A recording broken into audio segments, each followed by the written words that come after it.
what's your feeling on drill influencing the UK? Because it has a huge drill scene. Like when I was in the UK, these niggas idolized Von. Like, nigga, y'all don't even have no guns. Don't y'all only got knives and shit? And they still like, because they was like, oh, you from Chicago? I'm like, fuck no, nigga, I'm from Cali. Oh, you from Cali? And man, woo, woo. But they love drill. They're infatuated with the shit. They idolize it. How do you feel about Chicago influencing the UK like that? Man, I'll keep it real, man. A lot of the gangsters and rappers and stuff in the UK, they're obsessed with Chicago. You know, I think it's a really interesting evolution because, like, obviously Chicago drill, it kind of had some roots in Atlanta trap, but it became its own thing. And Chicago drill was all about guys that were rapping on very aggressive beats about real shit that was going on in their communities, right? Like real shootings, real shit that was actually going on, not metaphorical, like actual stuff that was going on in the neighborhood that week. And the UK rappers kind of took that and did the same thing. A lot of UK rappers kind of started doing, we used to call it road rap. So before drill kind of had a name, we had road rap, which was like guys like Giggs or someone like Young Spray, who they were like, you know, real gangsters that were on the block rapping about their experiences. Often they would just be using like American beats, you know, Meek Mill type beats, Atlanta type beats.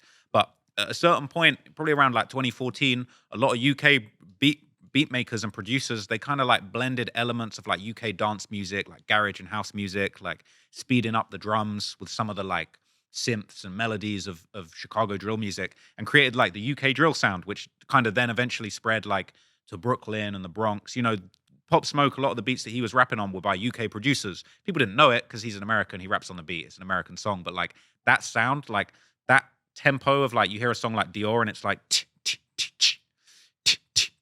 like the way that the hi-hats and the snares collide, that's like a UK sound. And so like that sound kind of became a thing, and then a lot of UK rappers got on the mic and they started rapping like Chicago rappers about real stabbings that were going on, real shootings. Obviously, I think people in the UK were really excited to talk about what was going on because it was different, right? You got Chicago drill rappers talking about this person got shot, that person got shot. You never really hear about stabbings. Even in early gangster rap in the UK, again, it was very metaphorical. You wouldn't hear guys talking about, yo, I got 3 men on my knife this week. Like that become a new thing.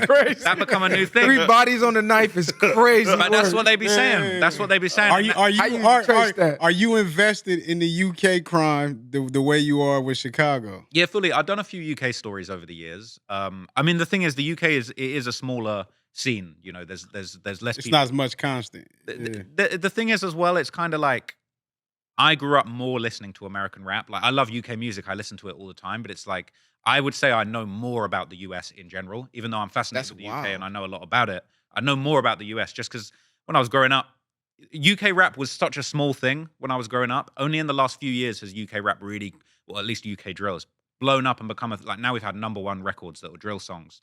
That's like a whole new thing. For years, like hip hop. What's really interesting is a lot of American rappers would go #1 in the UK, but UK rappers really struggled to get hits in the UK because it just wasn't mainstream. And like it's just like a really interesting mixture. But I've done a few stories about UK rappers. Are they drilling in the UK? 100%. So, but you're not that invested. It makes sense. No, It's your hometown, so you like, I ain't finna be here fucking with y'all. Let me go to the US and let me document all these niggas. I ain't gonna do nothing in my backyard. Or I end up on a knife. No, I'll be doing it in my backyard, and I had a few issues, to be fair. But is that right? I had a couple little issues. So you've done documentaries on UK drillers that's still alive and put bodies on them and all that, and they tapped in like, hey, bro. Is that right? Okay, at least you got the nuts to do that, because couple cases. A lot of people wouldn't have done that. You know what I'm saying? So, hey. The funny thing is, though, and this has happened in the US too, man. Sometimes I'll do a documentary, man, and people will reach out and they're like, I didn't like the way you did me. I didn't like the way you put that across. But sometimes a few months passes, you know, they get a little boost on the numbers from the video. And then before you know it, people come back and they're like, yo, well, why don't we do a little interview? Like, why don't we do a little bit of content? Like, I feel like, because the interesting thing is, like, after I did the King Von documentary, I caught so much heat. People saying, you're ruining Von's legacy. You're putting this serial killer jacket on him. You don't know what you're talking about. But then a little bit of time passed, and then people kind of warmed up to it. When I spoke to Von's manager, 100K Track, he said to me, he was like, bro, when you dropped that documentary, streaming numbers went up. We all made money. Like, we all got paid from you dropping that documentary. You kind of brought a bit of motion back to Von. I'm not saying Von was bigger than me. Von was already a huge artist. But just that little moment that I created with a documentary, from what I understand, Von's team, Von people, they were making money.